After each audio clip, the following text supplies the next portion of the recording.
Hey guys, what's up? Welcome back to another What's Cooking Wednesday here at Big John TV. Again, I'll say this again. I'm here, so there's going to be meat involved. St. Patrick's Day is over. If you've had your fill of corned beef, but you still have corned beef, or you're finding corned beef on clearance at the store, I'm going to show you how to do some pastrami. Now, this isn't going to be a traditional pastrami, and I don't want to get the comments down below. I understand. I'm going to cheat. I'm going to take a couple shortcuts. And I'm gonna break one big rule in the making of pastrami. And I'll just tell you now, I'm not gonna throw it on a smoker. I know. But this recipe looks and sounds delicious. It sounds super easy. And I think it's gonna provide a super flavorful piece of pastrami. So I'm not gonna be so worried about the smoking aspect of it.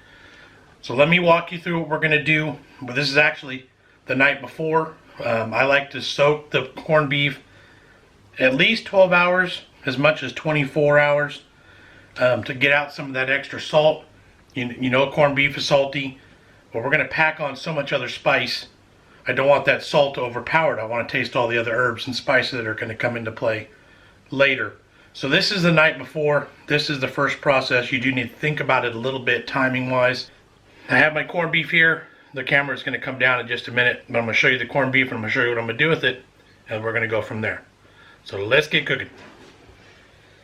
So this is just a basic corned beef, again, just out of the package, whatever you can find. This one has all the seasoning packet already put on it, so I can't throw it away. It's already on there.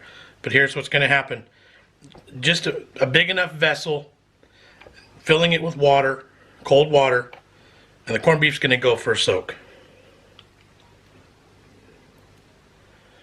Now, if I have 24 hours, I'll let this soak for 12. I'm going to dump it out. I'm going to refill it with water. It's going to go back in the fridge. Make sure this goes in the fridge. So that's all we're going to do for tonight. We'll finish filming this tomorrow. Hey guys, it's the next day. I'm taking over from now. John doesn't know anything about the Instant Pot, so this is my show now. The corned beef has soaked in the liquid for 24 hours. We did swap it out at the 12-hour mark, and you can still see how much stuff is being drawn out of this meat. I'm going to drain it, give it a quick rinse, and into the Instant Pot it goes. You can see in my Instant Pot, I've got the trivet on the bottom. Into that goes our corned beef.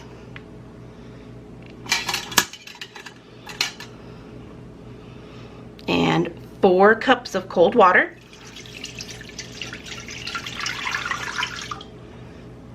Lid goes on. I'm going to set it to pressure, high, and set it for 90 minutes or an hour and a half. And here we go. While our corned beef is cooking away in the pressure cooker, we're going to put together the rub for when it comes out.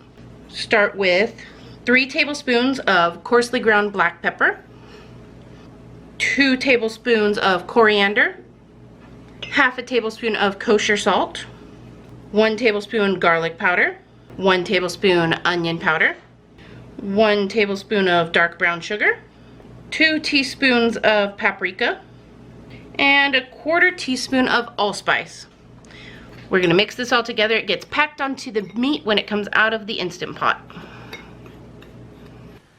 Alright, it just finished its, what was it? 90 minutes.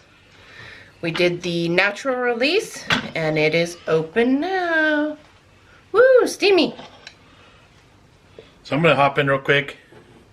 Oh, see, that's perfect. See how that thermometer just slides in and out? Your hand was in the way. My hand was in the way. See that? Boom. Super tender. Not falling apart, though, which is exactly what I wanted. So it's going to come out. Actually, you know what? I can do it this way. Zip. Man, that is tiny now. Dang. There you go. That's some shrinkage. So now we're going to let this completely cool down, and then we'll take it to the next step. So the meat's cooled down now, and we're going to apply the rub to it. I'm officially calling this a faux pastrami, okay? This is not pastrami. I'm aware of that. This has never seen the smoker, but I'm okay with it because it's going to be a highly seasoned, delicious piece of meat. So we're going to put just a touch of oil on it. There we go.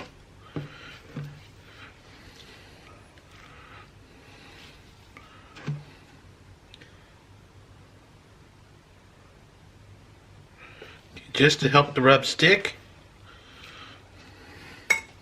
So there's that rub that we mixed up. And we're going to pack it on there.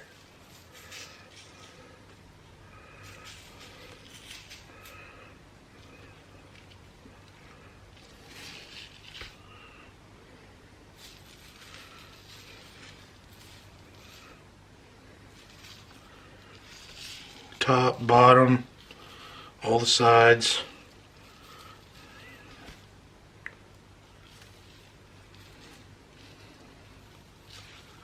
You can see this corned beef is super tender, but it's not falling apart. So that's good. That's what I want. I want some texture still. All right.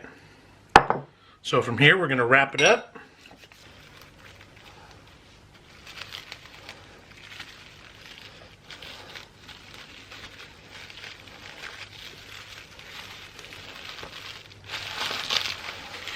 So that saran's going to keep it all locked into place. The rub will stick to that meat. We won't lose any of it right now. It'll be packed on there, sticking all that flavor to it. It's going to go back in the fridge just like this overnight one more time. We'll eat this eventually.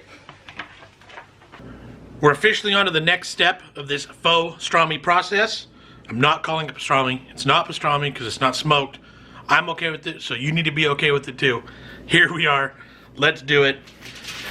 We're already into Sunday at this point. This process started Friday with the soak, Saturday into the cook, resting it overnight, wrapped in the saran with the spices on it.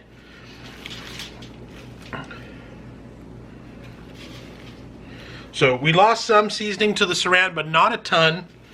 So that's good. And here we are. Got a nice amount of spice to it.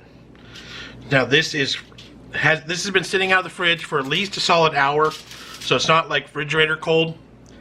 I'm going to wrap it in the foil. I'm going to wrap it loosely.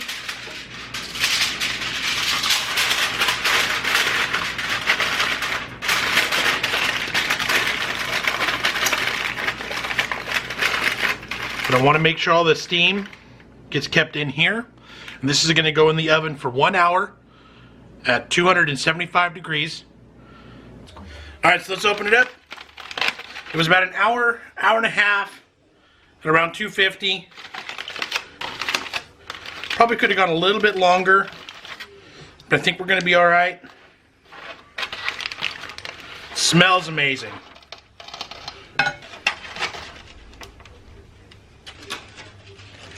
So again, like I've taught you guys before, find the grain, the way it's running in this meat. I think this way. Let's cut into it.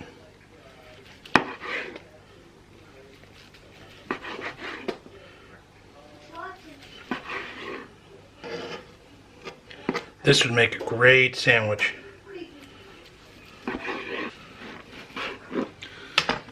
That's enough slicing for now. I want to take a bite. So let me show you the texture of this meat right now. See, it still holds together. It's not going to completely crumble. But look at that. Just a little bit of a pull and it's falling apart. That's a perfect texture right now. Alright, I cannot wait anymore. Let's go.